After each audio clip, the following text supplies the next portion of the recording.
Yo, what's up? It's your boy Currency 365. Hope you guys are doing well. Legends never die, they stay in our hearts. If you want to support us, click the like button, subscribe to the channel, and also you can come down here and hit the join button under the video or in our channel section. And you can also join our Patreon, patreon.com/currency365.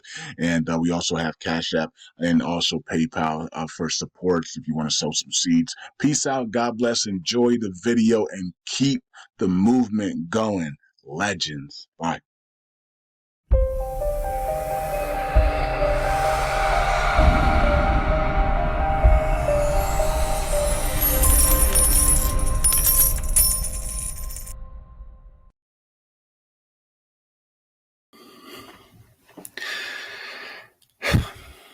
I've been in the wealth transfer for a long time, and I've had prophetic dreams and stuff about different things and timelines that were going to happen. And I remember saying even a decade ago, we need to be getting ready for the wealth transfer. We need to be preparing. And until about a year ago, I didn't know what that meant.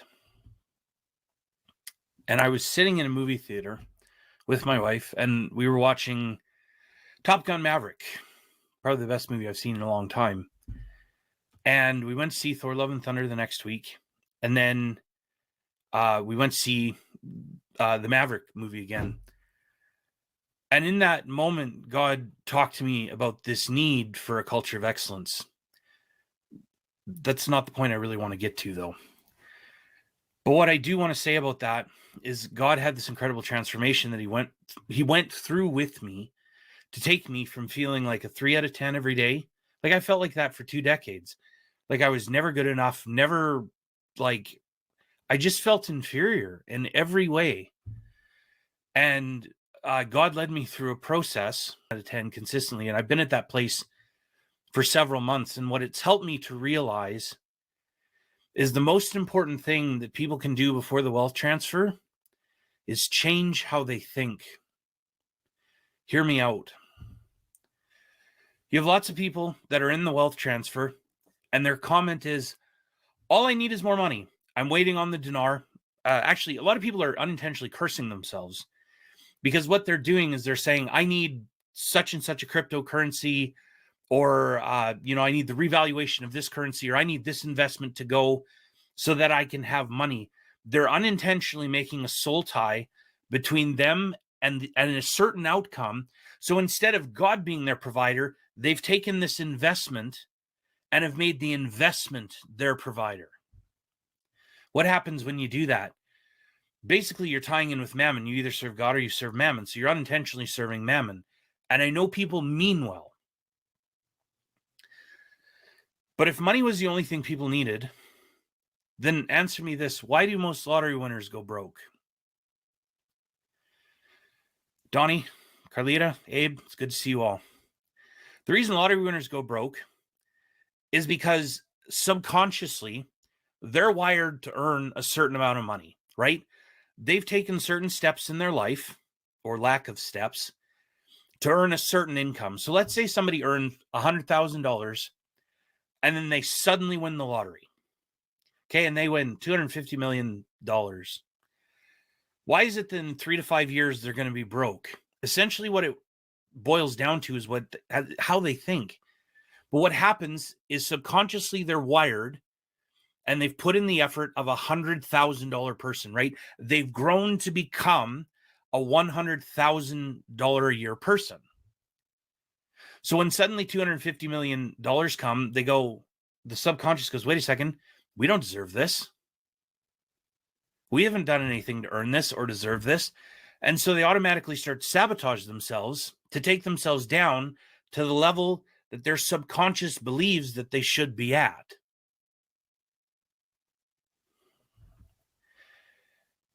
And they get there. And then the money's gone.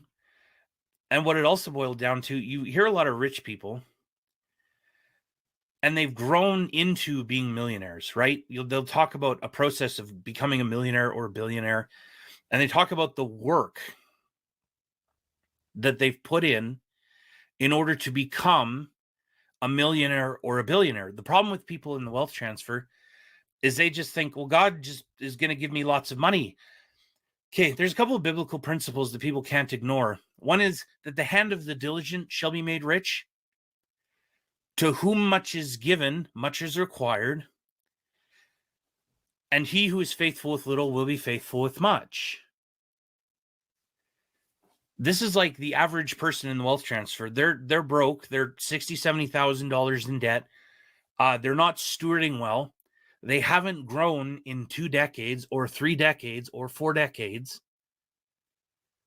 And how they think isn't right. So they're sitting there thinking like, okay, I'm not being faithful with anything I have, but God owes me more. He doesn't. Because he's given you the promotions, because he's given you the lump sums. And what have you done? You've taken it and wasted it. I have this group that I run on Thursday nights, and we get together for calls to talk about stuff like this on Zoom. And one of the things that keeps coming up is just how rich people think. They're very different than people who aren't rich. 3 books that I highly suggest everyone in my group to read: Rich Dad, Poor Dad, The Richest Man in Babylon, and another Robert Kiyosaki book called Why the Rich Are Getting Richer. And in that book, he has this chapter on phantom income. And when he's talking about the phantom income, he's talking about how a normal person would handle money, or it's actually a specific real estate scenario he lays out. So he's like, this is how a normal person would handle it. And here's how a rich person would handle it. And he explains why the rich person would handle it differently than the not rich person. And you start to go like, rich people just think different than we do because they've had different life experience. And our thought process and how we're wired and what we're doing before the wealth transfer comes, it's really important. When Israel left Egypt, they hadn't done any transformation inside. They just had been crying out to God, get us out of Egypt. What they should have been doing is, Lord, prepare us to leave Egypt and deliver us. They weren't prepared to leave Egypt. And in Acts 7, it actually talks about how they didn't give any offerings to Yeshua or Yahweh or Jesus at all in the wilderness. They gave them to Molech. And you're sitting there thinking like, what? These people weren't wired to serve him. They had been wired to serve and rely on other gods. That's why for 430 years they were in captivity. Because they didn't cry out to God. They were crying out to these other gods. And it says that God had delivered them essentially to the stars because they didn't want to serve him. That's why they made the golden calf. So they weren't wired correctly. So they couldn't go into the promised land. People that are sitting there who haven't read a book, who haven't done any sort of personal development, self-growth, are not in a community that's pushing them to get better and encouraging them and growing. And I found this thing on Instagram the other day. It was like Donald Trump talking about how to become rich, or one of the ways to become rich. And he's like, find rich people to sit with and talk about money. Every single week when my group meets, like there's revelation that comes where it's like, I didn't think of that before.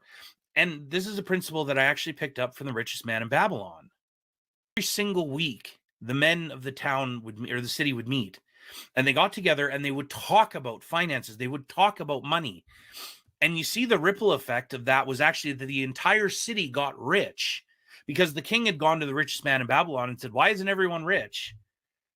And the richest man in Babylon goes, well, because we haven't taught them how to be rich. So the king's like, oh, we'll go teach them how to be rich then. So that's where these meetings started with. And so God's put this in me because I have a prophetic call in my life to lead a group of billionaires to go take back nations. That's one of the calls. And I had another prophet call me out of a meeting. It's a prophet a lot of people would know, but he said that my wife and I are leaders who are called to lead people into great hope. So I'm not just pulling this out of my butt somewhere saying, this looks like a place I know I'm supposed to be walking here.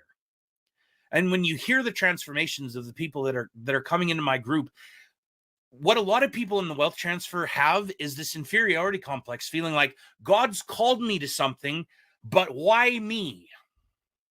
That's very common.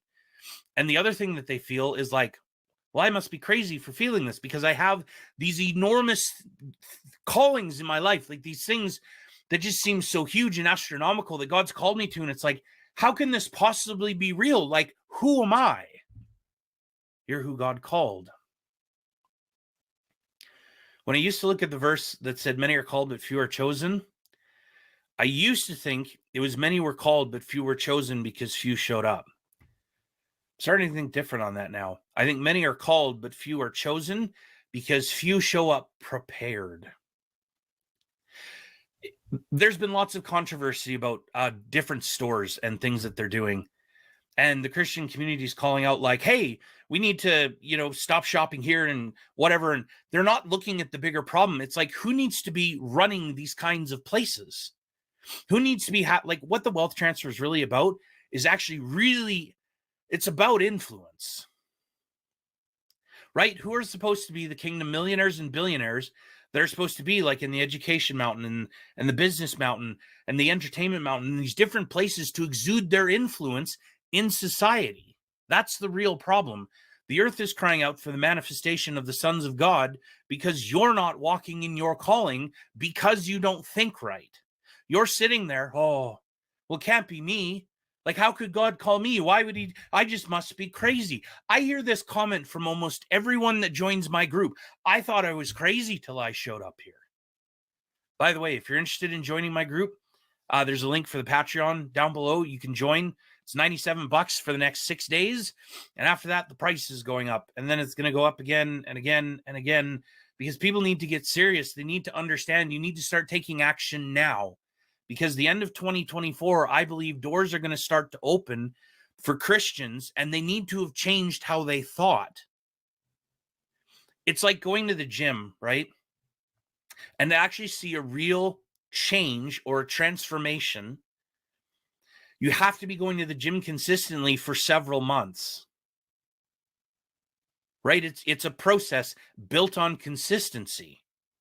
And a lot of people think, well, the wealth transfer is just going to happen, and then I'm going to change how I think, and then I'll read the books, and I'll just have financial advisors. No, you don't understand. Robert Kiyosaki talks about working with Tom Wheelwright, his accountant, his accounting professional, and he says, actually, what needs to happen is I have to be on a certain level in order to be able to follow through on the things that Tom asks me to do as his client. You have to have a level of competence and not just rely on these people around you to make you rich. Because you know what I've never heard? My wealth advisor made me rich.